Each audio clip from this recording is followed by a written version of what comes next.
designed this studio. So, I just use it. Morning Right. Thursday's edition, right here on Delta Television. We are the People's Pride. We've done so many things already on the program. Let's look at the papers and see what's making the headlines this morning. We have with us the man who does justice, the paper reviewing every other Thursday morning. He is Mr. Bonny Akeze. On this show, we have given him an honorary doctor award. So permit me, on behalf of the Thursday Morning Right crew, although I'm not a usual member, say Dr. Bonny Akeze. And we can say that because... No, I'm just comfortable with Mr. Okay, but we can... Or highest comrade. Okay, comrade. Comrade. All right.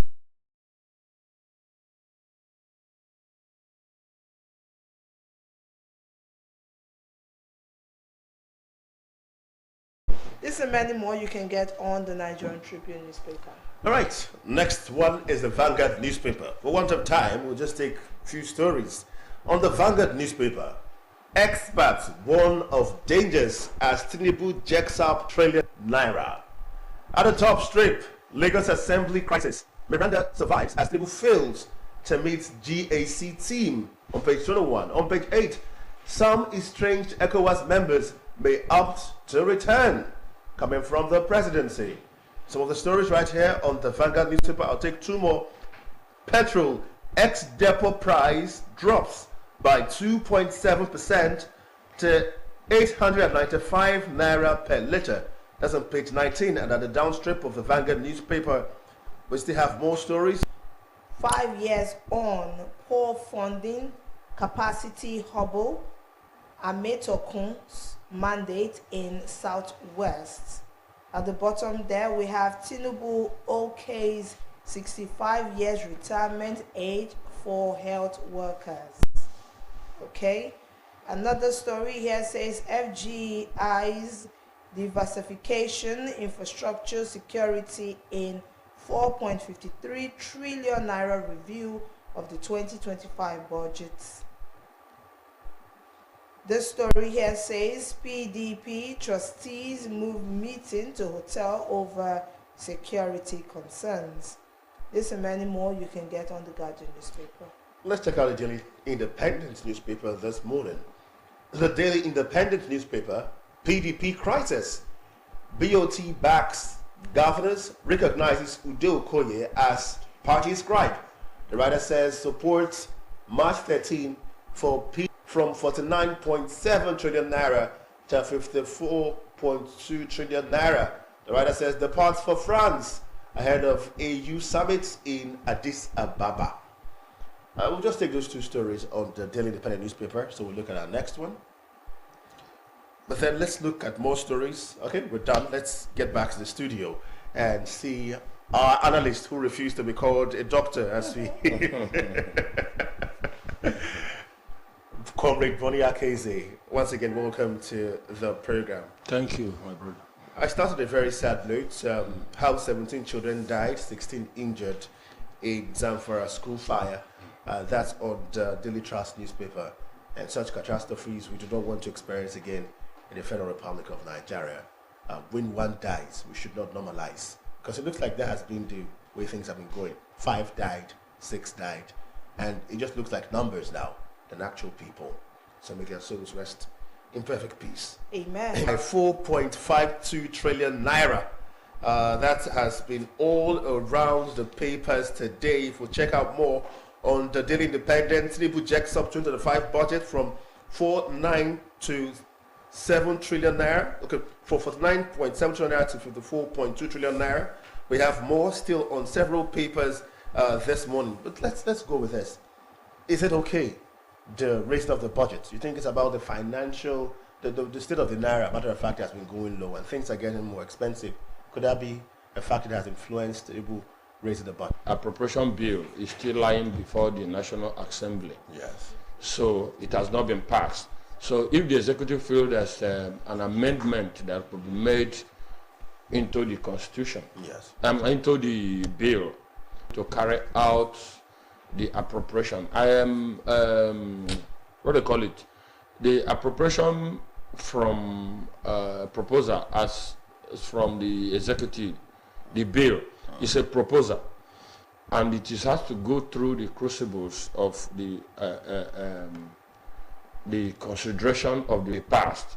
So let us wait. Maybe by the time the National Assembly debates the reason, because the president will not just send that an increment. He will also put a kind of a footnote to it, give explanatory note explaining why it is imperative is for the Senate to approve the sanction. Who is going to implement it is the president. Yeah. So let's what I see. They've done it, but you know, my thoughts now generally is the president being the one to seek Senate approval to sack. The president is the one who hires and fires those who are involved in electioneering arrangement and plans and organization, as the case may be. The issue of recruitment and perhaps removal of members of the commission or officers of the electoral management body is very, very fundamental, because our democracy to a very large extent rises and falls with the electoral system. So what I'm saying here is that I know I have the Electoral Act as amended. I've gone through some sections of it, but I think I'm not particularly versed on this issue of the sacking of airing resident electoral commissioners or national commissioners or so members of the commission to say. So that's why I said that perhaps when I have to take a look at it. But I know that in the past we have seen when the National Assembly, especially the Senate or House of Rep, will make recommendation to the executive on some disciplinary action against an officer of the state, and yet holding any public office. But nothing came out of it. Fuel subsidy in 2011, recommendations were made, you know, to deal with corporates. Nothing came out of it. So that's following that antecedents. We get to see what the president is going to do by this. Mr. Bonny, let's take this story from the Vanguard newspaper. This one says endemic corruption, how government officials paid for one hospital project five times. This is by the ICPC chairman. Now, I'll just give a little insight into that story.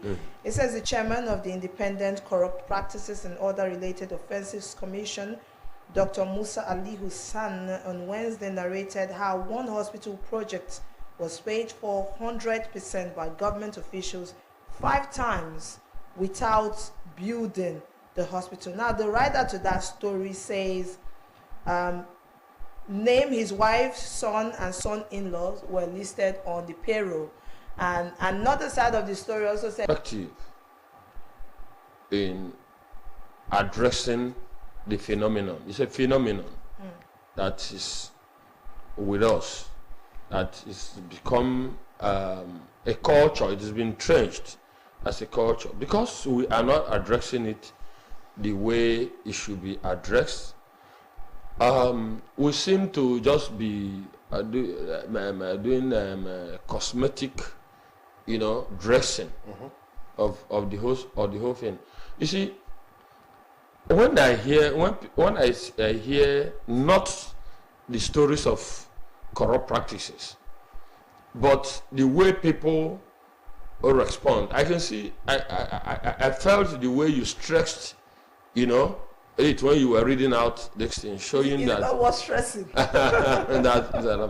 You see, that is our reaction to it, not the act itself. Okay. It is what shocks me, because the way Nigeria, our society is calibrated sociologically, it will be shocking if this is not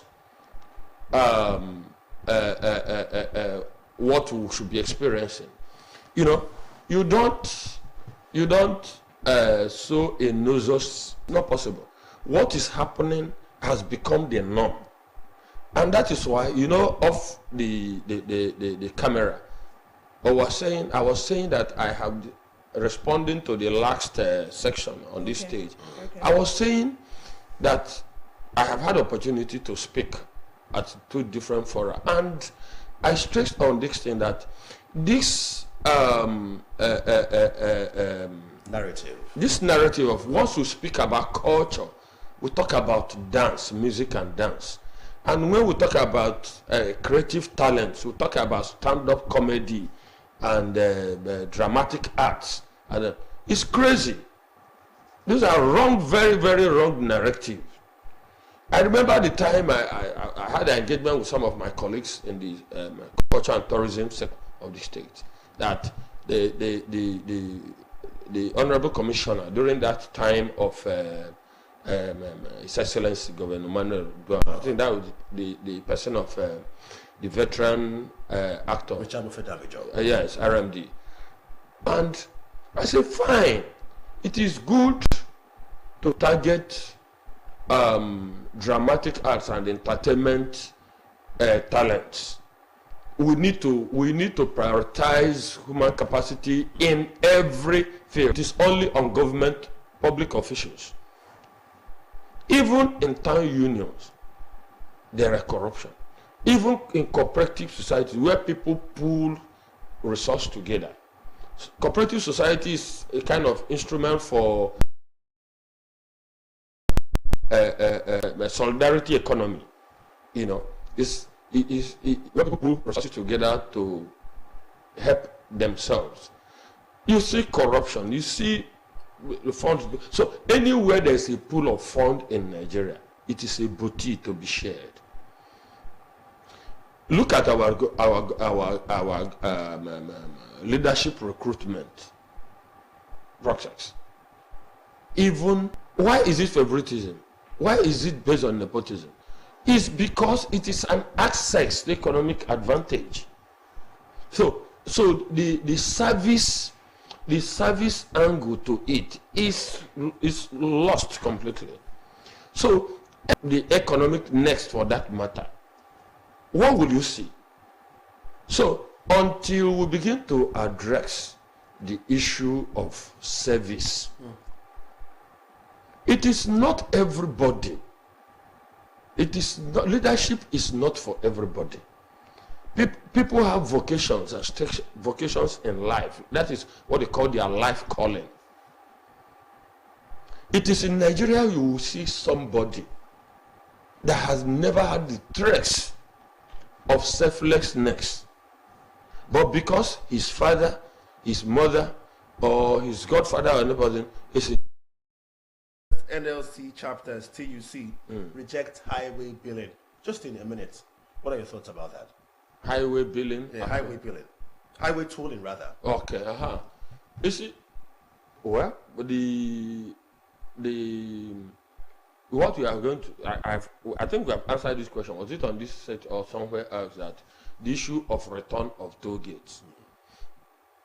You remember that when the government, I think that was during the time of, it was during the time of the military, or even when Obasanjo came in, they said they're abolishing the toll gates, and they said the money that, of course, the toll was meant for as a road maintenance fund, and they said that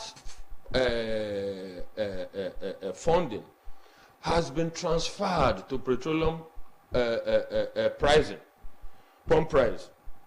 So if you introduce the toll gate, are you going to withdraw that component of petroleum product pricing, especially the diesel and PMS? Is it going to be withdrawn? Because, or has it already been withdrawn? So that, yes, we must find a way of course, tax is government. Government is taxation. So the time-honored means of generating revenue for the state is taxation. So are we now going to remove that component in fuel, our pricing of our diesel and PMS? So those are the angles I expect the labor movement, TUC and NLC, to be looking at. And if you reject the rate the government has fixed or proposed for the tolls, but the important thing is that there should be, it is important that there is a road maintenance, highway maintenance fund. Okay. So how do we create that fund? How do we generate that fund? That's a big question. So they should be the conversation should be broad. All right. The conversation should be broad enough. Okay. Thank you so much, Comrade. Mr. Bonny. Thank you very much. Comrade Body Akese. Comrade Bonny. Okay, as you refuse to be called doctor, yeah, something like that. But when we return right here on Morning Right, we're done with paper review. We'll be talking to a doctor, a medical doctor, and we should talk about cancer and the types. Do stay with us.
February 4 was World Cancer Day with the theme United by Unique.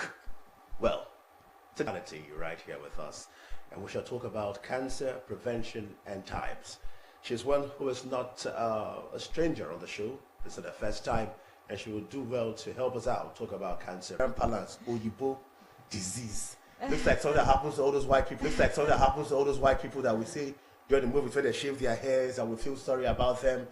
How prevalent is cancer in this part of the world? That's my first question. All right, thank you once more for having me.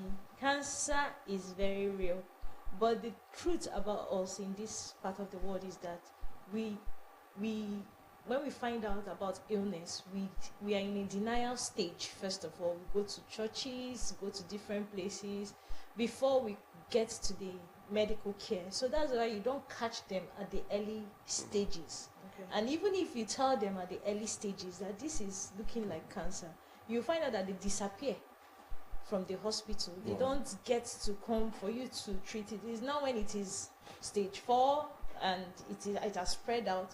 That's when patients will now start coming back for medical care. So it is very real in our environment. So people wonder how how cancer comes about. So my question is cancer genetic and is it contagious? Okay. Cancer can have a genetic predisposition, a genetic part. What types of cancer? Any type of cancer, because it affects it affects organs in the body. Okay. So there are different, example, prostate cancer, breast cancer, and leukemia, and all the other cancers. But what I wanted to pinpoint is that the genetic predisposition, you can have a gene that's in, but it's like as if it's not really, you can't really say. Not so significant. Yes, you can't really say that is the cause of cancer itself, because cancer does not really have a pinpoint cause. We just have risk factors and this genetic. Okay, so let's say it's in your family. How do you, and you're aware, how do you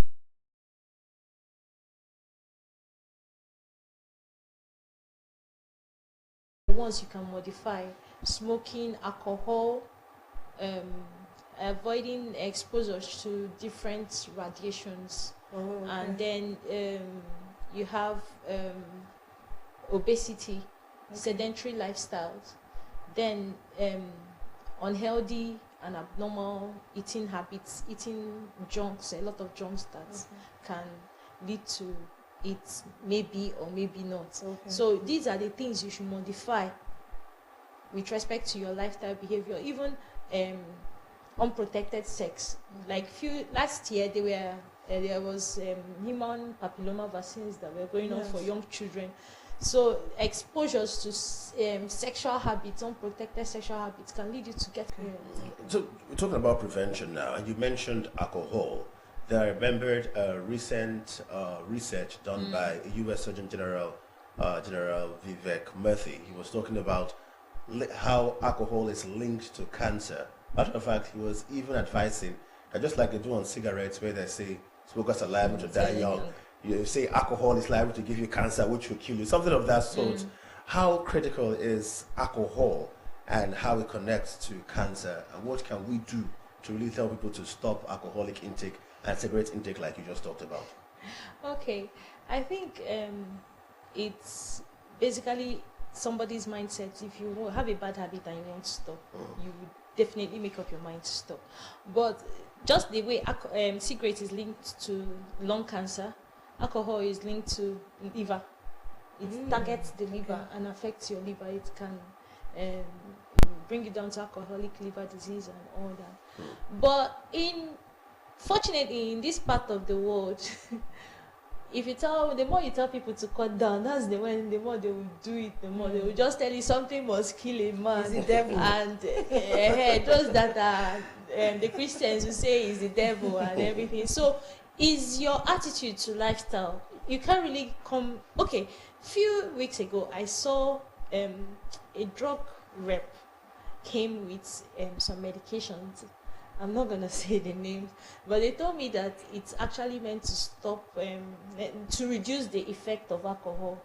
So really? If that drug gets into the market, people would say, let them, they will sell very fast because people want to really drink the alcohol. So I was trying to have a conversation to say, okay, but in my mind, I know that once that drug gets into the market, because you're meant to take it, they will say, no, not even drug abuse, you have to take it before you take the alcohol. So it will calm the effect of the alcohol. Or how many bottles you take. So you find out that people want to just make their money, and you that have the body, you should be able to advise yourself when we doctors or anybody speak up and tell you. Okay. Yes, some people even quote the Bible for you and say about our healthy habits. Okay, all right, doctor, break it down for us. What are the grade and stages of cancer? Please link it up to the symptoms of cancer. Okay, I'm not going to be highfalutin that much. Okay, the major, the mostly used classification is the TNM classification. The T means the tumor, then the N means the nodes, and then M means metastasis. So this classification is in 5 stages. So when you come to us, you can have no tumor. That's the first stage. That's the T0. You have no tumor. Then T1, you have a bit of tumor. No tumor, nothing. You might just have a lymph node. The nodes might just be one, and you're suspecting, and it can be checked. Then you have the stage.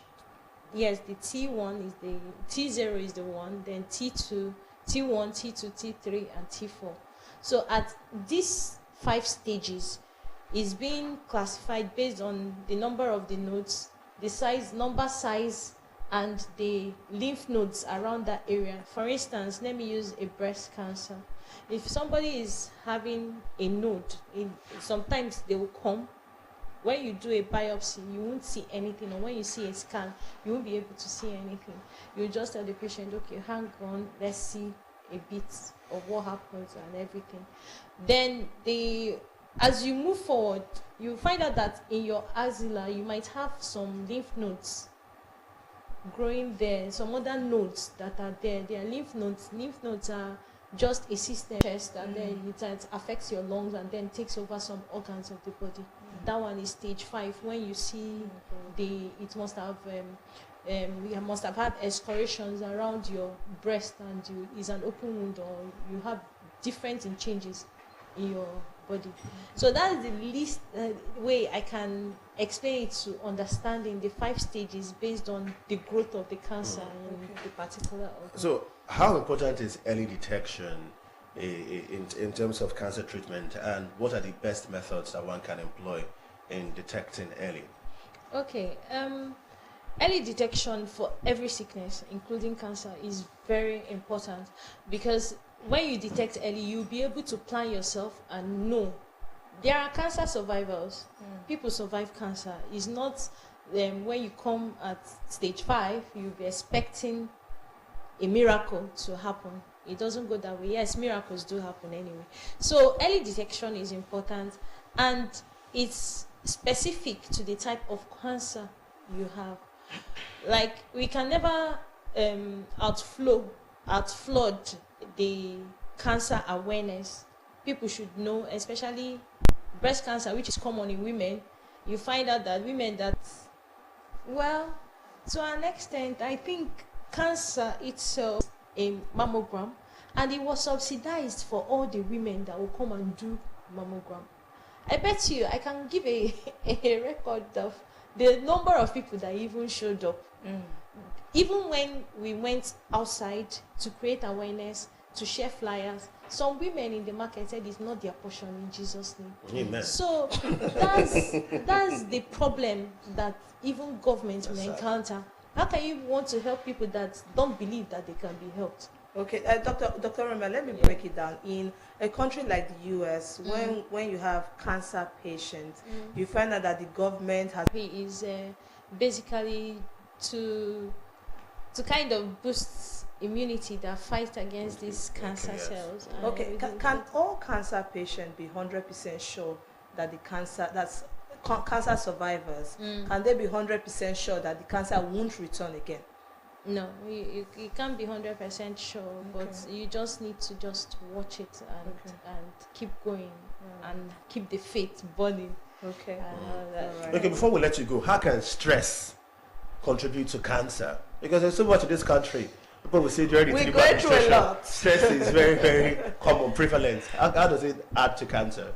Before we say goodbye to you. Stress and cancer, wow, because in this part of the world we don't take care of our health, and we don't know what's really that is happening within us. Then if you now add stress to it, you find out that you are just, I don't know how. I think it even destroys the immune system. Yes, I think it does that. It just weighs you down, because I feel that if you have a mental illness already, and if you're not able to hold on to your mental strength, even in sickness and in health, you find out that you deteriorate even when you know. Even some people, the news about cancer stresses them, and it just subdues everything. Kills them immediately. You just kill them immediately. And saying something, I wish that most cancer survivors would come out open and share with other people their experiences. Yes, people feel stigmatized when they have certain illness. They don't want to talk about it. But your life story will be